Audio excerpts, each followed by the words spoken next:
Bonjour, nouvelle vidéo. Aujourd'hui, je vais vous montrer comment passer de ça à ça en moins de 50 minutes de dessin. Je vais essayer de vous expliquer au mieux. C'est parti. Tout d'abord, le dessin va se présenter en 3 étapes. Le line art, les nuances et ensuite la couleur. Elles sont assez simples à comprendre normalement. J'espère que je ne vais pas trop vous perdre avec tout ça. Mais je vais vous aider, ne vous inquiétez pas. Pour les techniques que je vais vous proposer, je vous recommande de bien connaître votre application, notamment au niveau des calques ou encore des pinceaux, voire même des filtres, parce qu'ils vous seront très utiles pour les techniques que je vais utiliser pour ce dessin. Pour le liner, on va commencer par des bases simples pour un peu structurer la référence que l'on avait à la base.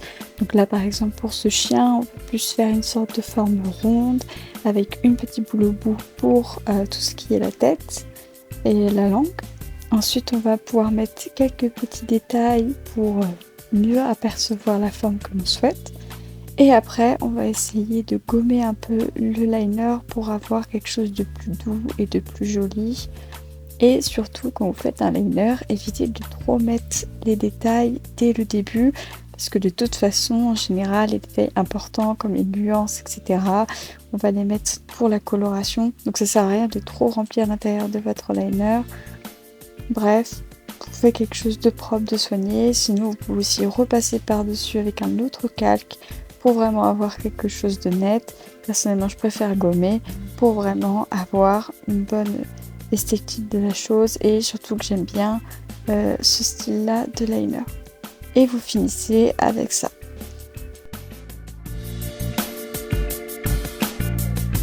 Pour la coloration, je vais utiliser la technique du noir et blanc.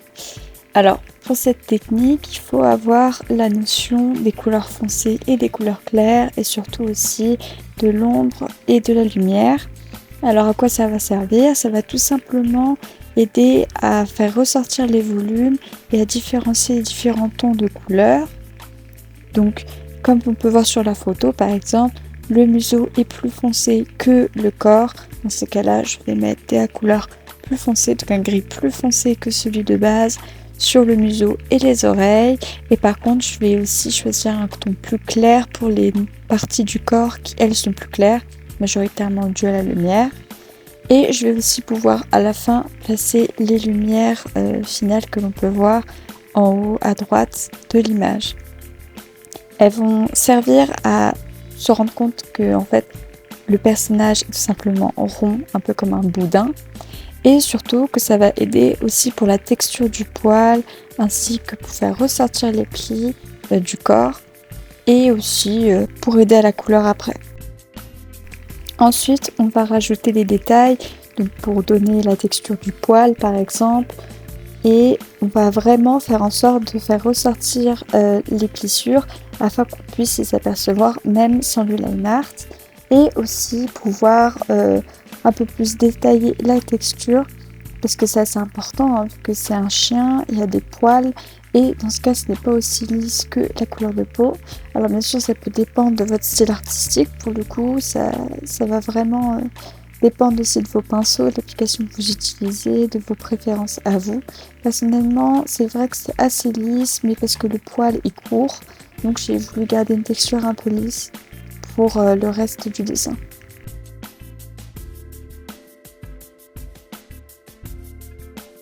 Une fois que je suis assez satisfaite de ce que j'ai fait, je vais essayer de rajouter un calque par-dessus le line art pour pouvoir faire en sorte de le faire disparaître petit à petit sans pour autant perdre mes repères. Et avec ça, on va pouvoir le faire fondre dans le dessin et dans ce cas-là, donner un petit côté plus réaliste. Cette étape, elle n'est pas obligatoire parce que ça va aussi dépendre si vous voulez garder ou pas le line art dans votre dessin. Ça dépend vraiment de ce que vous préférez. Et aussi si vous voulez faire ressortir plus de détails. Personnellement, je préfère sans parce que après quand on va rajouter la couleur, le line art va aussi prendre la couleur, donc il va vraiment bien se fondre avec le dessin. Mais quand vous le retirez, faites bien attention de faire en sorte que les structures soient visibles sans, parce que sinon votre dessin ne ressemblera plus à rien. Donc voilà, pensez à bien le fondre, à faire bien un calque au-dessus du line art, mais évitez de l'effacer parce que je trouve plus pratique de le faire disparaître petit à petit. Mais si vous préférez le gommer petit à petit, vous pouvez aussi le faire, il n'y a pas de problème. Cette étape, elle va aussi servir à faire plus de détails et à rendre les plis plus réalistes et surtout pouvoir texturer le poil encore plus qu'il ne l'est déjà.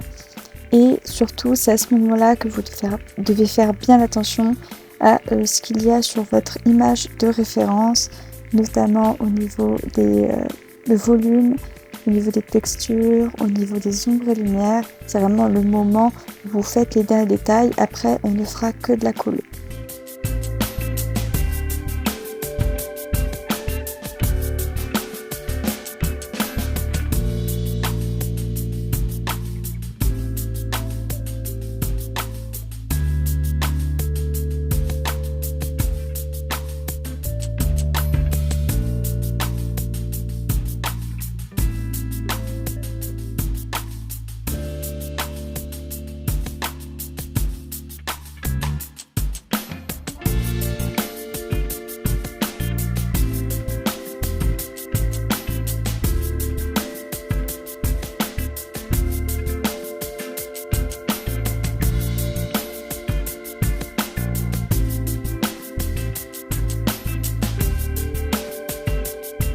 Pour les couleurs, je vais jouer avec les différents types de calques qui est proposé par l'application.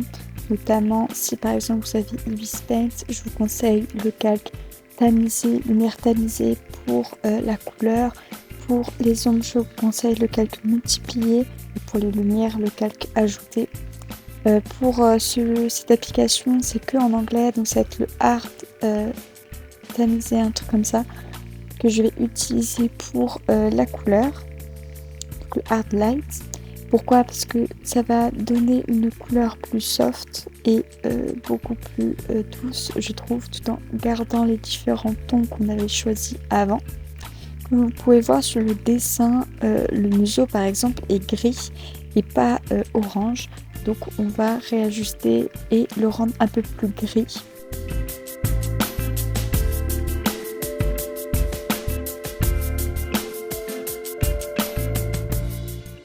Ensuite, pour la langue, on va bien évidemment mettre du rose, pareil sur un calque qui peut être un autre type que le soft light, tout simplement parce que ça va dépendre de la couleur que vous prenez ou du ton que vous avez choisi au début. Ensuite, je vais utiliser un calque différence ou divisé qui va tout simplement aider à rajouter des nuances de couleurs, pareil, sans pour autant cacher les reliefs qu'il y a en dessous. Et on va aussi rajouter des couleurs froides pour donner un peu plus de naturel ou de vivant à l'animal. Comme on peut voir sur la référence, il y a certains tons qui sont plus froids que d'autres. Donc on va s'en servir pour donner vraiment un petit truc en plus à notre dessin.